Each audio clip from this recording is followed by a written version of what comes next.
وہ بھی جو ہے اکسیر اعظم کا حصہ ہوا کرتی تھی. خوشتن را جدا نمی دانم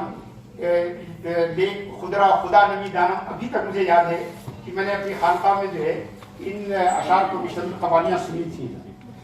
مجموع البحرین موضوع ہے، یہ ترکیب عربی زبان کی ہے. مجمع جو ہے وہ اس میں ظرف ہے، noun which denote place of event. تو مجموع البحرین کا مطلب یہ ہوا کہ وہ جگہ جہاں پر دو سمندروں کا ملاپ ہو، اکٹھا ہو. اور جیسا کہ بتایا گیا کہ یہ قرآن کریم سے ماخوذ ہے. داراشکو کے بارے میں کہا گیا کہ تاریخ ہند کا قلم ہمیشہ دارا کے مخالفین کے ہاتھ میں رہا، مگر میں دارا کو کسی قلم کی ضرورت نہیں ہے. جو خود صاحب قلم ہو، نہ اسے مخالفین کے قلم کی ضرورت ہے نہ موافقین کے قلم کی ضرورت ہے. دارا کو سمجھنے کے لیے ہمیں خود دارا کے قلم پر اعتماد کرنا چاہیے، نہ کہ رقعت عالمگیری پر اور کسی بادشاہ کے دربار کے مفتیوں اور ملاؤں کے واقعات یا کلام پر اعتبار کرنے کے بجائے دارا نے خود کتابیں لکھی. سفینۃ الاولیاء یہ اسلامک لائبریری میں اولیاء کرام کا ایسا ایتھینٹک، یعنی میں بتاؤں ایسا ایتھینٹک کوئی دوسرا ورک جو ہے اسلامک لائبریری میں کسی بھی سبجیکٹ میں نہیں. 400 اولیاء کرام کا تذکرہ کیا ہے اور بالکل جو اسلامک پیرامیٹر ہے بالکل اس کے مطابق ہے. بلکہ میں چاہتا ہوں کہ اگر اس میں کوئی بات خلاف اسلام ہو تو اس پر مجھے اطلاع دی جائے کہ اس میں فلاں بات جو ہے خلاف اسلام، کچھ بھی خلاف اسلام نہیں ہے. ایسے سکینۃ الاولیاء جو میں نے حضرت میاں میر رحمۃ اللہ علیہ کے زمانے حیات کے بارے میں اور اپنے بزرگ کے بارے میں، آپ خیال رکھیے یہ کہنا کہ اس نے دوسرے مذاہب کو حق کہا، یہ ابھی بھی جو ہے منت بجیر ثبوت ہے. اس کے لیے ثبوت کی ضرورت ہے. دارا نے یہ کہا کہ حق دوسری جگہ ہے. کسی مذہب کا حق ہونا اور کسی مذہب میں حق ہونا یہ دو باتیں ہیں. اور مذہب میں حق ہونا اسلام نے کبھی بھی اس پر نکل نہیں کی، کبھی بھی اس کی مخالفت نہیں کی ہے. اگر دوسرے مذاہب میں حق نہ ہوتا تو اللہ کے رسول صلی اللہ علیہ وسلم کبھی نہ فرماتے الحکمت ضالۃ المومن حیث وجدہا فہو احق بہا، کہ حکمت اور وزڈم جو ہے یہ مومن کا گمشدہ سرمایہ ہے، جہاں بھی ملے اسے چاہیے کہ نہیں ہے. چاہے وہ تورات میں ملے، چاہے انجیل میں ملے، چاہے ویداز میں ملے، جہاں بھی وزڈم آپ کو ملے آپ اسے لے لیجئے. تو یہ قول خود بتا رہا ہے کہ حق دوسری جگہ بھی موجود ہے. تو دوسرے مذاہب میں حق ہونا اور دوسرے مذاہب کا حق ہونا یہ دونوں بالکل الگ الگ بات ہے. دوسری بات یہ ہے کہ دارا نے جو شریعت کا جو پیرامیٹر ہے، جو اسٹینڈرڈ ہے، جو عام ماڈریٹ مسلمانوں کا ہے، اس کے خلاف اپنی 9-10 کتابوں میں کچھ بھی نہیں لکھا. میں نے خود دارا کی کتابوں کو دیکھا ہے. پرشین میری بہت کمزور ہے لیکن اس کے بعد بھی میں نے کوشش کی کہ میں اس کو خود پڑھ سکوں. مجموع البحرین کو بھی میں نے پڑھا، جیسا کہ میں نے کل میڈم سے عرض کیا تھا کہ مجموع البحرین پر باقاعدہ ایک اچھا کام ہو اس کے ایڈیشن کا، تاکہ بتایا جائے کہ یہ اخبار کہاں سے انہوں نے لیے. وہ ساری اخبار جو ہے محی الدین ابن عربی اور شیخ عبد القادر جیلانی اور دوسرے صوفیاء چشتی کی کتابوں میں موجود ہے. تو ہمیں چاہیے کہ ہم ان ریفرنسز کو تلاش کر کے ہم حاشیے میں اور فٹ نوٹ میں اسے لکھیں تاکہ اس کتاب کی وقت اور قیمت اور اہمیت کو صحیح معنوں میں سمجھا جا سکے. میں بتانا چاہتا ہوں 3 باتیں ہیں جس کو لے کر دارا کی مخالفت کی گئی. ایک تو وحدت الوجود. تو کیا صرف وحدت الوجود پر دارا ہی کو مورد الزام ٹھہرایا جائے؟ اگر دارا مورد الزام ہے تو اتنی بڑی فہرست بنائی جائے گی کہ مسلمانوں کی آبادی جو ہے وہ آدھی سے کم ہو جائے. اگر وحدت الوجود کی بنیاد پر اگر دارا خارج از اسلام ہے تو مسلمانوں کی آبادی میں اتنی بڑی لسٹ بنانی پڑے گی کہ پاپولیشن مسلمانوں کی دنیا میں صفحہ ہستی پر اور روئے زمین پر نصف سے بھی کم رہ جائے گی. دوسری بات یہ کہ اپنشد کا ترجمہ کرنا. سر میں آپ لوگوں کے علم میں لانا چاہتا ہوں کہ دارا شکوہ سے پیدائش سے جسٹ 50 ایئر بیفور ایک بہت بڑی شخصیت تھی میر عبد الواحد برگرامی. میر عبد الواحد برگرامی جنہوں نے ایک کتاب لکھی ہے جس کا نام ہے حقائق ہندی. میں نے پبلش کیا وہ کتاب. ارے بہت اچھی بات ہے. میں نے تو صرف اس کو فرانسسکا اوریسینی کی جو ریویو ہے اس کے ذریعے میں نے اس کتاب کو پڑھا ہے.